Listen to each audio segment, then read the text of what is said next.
मुसलमान को कोई डरने की बात नहीं। मुसलमान के लिए हमारे देश के सारे हिंदू भाई खड़े। एक हेमंत विश्व शर्मा के चिल्लाने से कोई जंगल खाली नहीं होता। चिल्लाने दो, मियाँ मियाँ करने दो, वो मियाँ मियाँ करके पागल हो जाएंगे और मियाँ लोग पावर में जाके बैठ जाएंगे। हमारे हिसाब से एक मुस्लिम को भी not a single vote BJP को नहीं देना चाहिए। अगर देता है तो ये हमारे कौम का, जाति का दुर्भाग्य है। IUDF चीफ बदरुद्दीन अजमल का बड़ा बयान। All India United democratic front AIUDF के सदर बदरुद्दीन अजमल ने एक बयान में कहा है कि पूरे हिंदुस्तान में मुसलमान पहले से कहीं ज्यादा महफूज हैं। मुसलमानों को किसी किस्म का खौफ नहीं होना चाहिए। इस मुल्क के तमाम हमारे हिंदू भाई मुसलमानों के साथ खड़े हैं। उन्होंने आसाम के वजीर आला हेमंत बिस्वा शर्मा पर तनकीद करते हुए कहा, वो मियाँ मियाँ कहते रहें, हमें इससे कोई फर्क नहीं पड़ता। बदरुद्दीन अजमल ने वाज़े तौर पर कहा कि उनके ख्याल में एक भी मुसलमान को बीजेपी को वोट नहीं देना चाहिए। अगर कोई मुसलमान बीजेपी को वोट देता है तो ये हमारी कम्युनिटी और हमारे कौम के लिए बदकिस्मती होगी।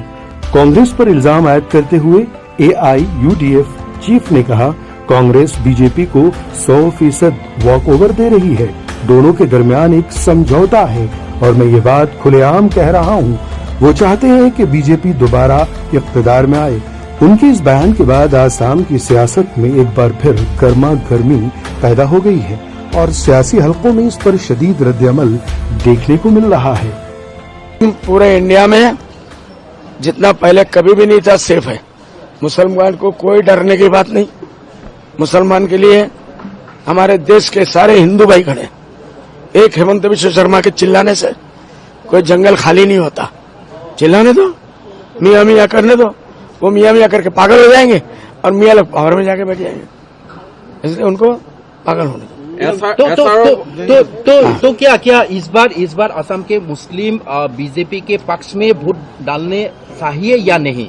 आपको क्या लगता है? हमारे हिसाब से एक मुस्लिम को भी not a single vote BJP को नहीं देना चाहिए। अगर देता है तो ये हमारे कौम का, जाति का दुर्भाग्य है। तो क्यों देना नहीं चाहिए? मियाँ मानो कि कोई बिल्ली हो की कैट मियाँ सीएम मियाँ मियाँ करिए से और मुसलमान मियाँ मियाँ करिब आप भोट दी দিব লজ্জা লাগিব চুল্লুবৰ পানী ডুবিয়া মাৰক।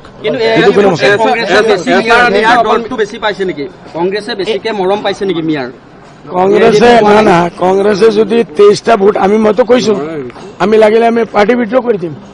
কংগ্ৰেছে 23টাও সিট যদি পাই যায় তো জিকিব পাৰিব নেকি? মিনিষ্ট্ৰী বনাব পাৰিব? কওক না, মিনিষ্ট্ৰী বনাব পাৰিব? নোৱাৰে। ডাৰ্টি গেম, কংগ্ৰেছে ডাৰ্টি গেম খেলি আছে। মাইনৰিটি মানুহসকলৰ লগত বুৰ্বক বনাই আছে। নিজৰ এৰিয়াত নাযায়, টি গাৰ্ডত নাযায়। তৰুণ গগৈৰ ভোট কোনটো আছিল? টি গাৰ্ড। কুলি এতিয়া ক'ত গ'ল? কংগ্ৰেছৰ ভোট নাই, खाली अली लोग जिकिब पारिब नेকি? तो क्या इस बार कांग्रेस वॉक ओवर दे रहे हैं बीजेपी को? बीजेपी को 100% वॉक ओवर दे रहा है। अंडरस्टैंडिंग है और ये मैं खुल के बोल रहा हूँ इसीलिए कि वो बीजेपी को वापस लाना चाहिए। सीट पाबो AIUDF एबार 26 निर्वाचन केइखन सीट पाबो? आमी बेसी মই जगह কই আছো रे बाबा। আমি तो देशৰ ভিতৰত कम से कम 21টা আমি तो सभी मुसलमान लोग AIUDF के पक्ष में वोट डालने की संभावना? मैं ये नहीं बोल रहा हूँ। मुसलमान बदनसीब है। मुसलमान UDF को भी देगा, मुसलमान कांग्रेस को भी देगा, मुसलमान राजद दल को भी देगा, मुसलमान लुरिन ज्योति को भी लेगा। इसलिए मुसलमान का 5 भाग में टुकड़ा होगा, मुसलमान खत्म हो जाएगा और बीजेपी फिर वापस कांग्रेस ला रही है पावर। अपने चैनल जनता रिपोर्टर के YouTube, Facebook और Instagram पेज को लाइक, शेयर और सब्सक्राइब जरूर कर लें। ऐसी ही दिलचस्प और सच्ची खबरों के लिए बने रहें जनता रिपोर्टर के साथ।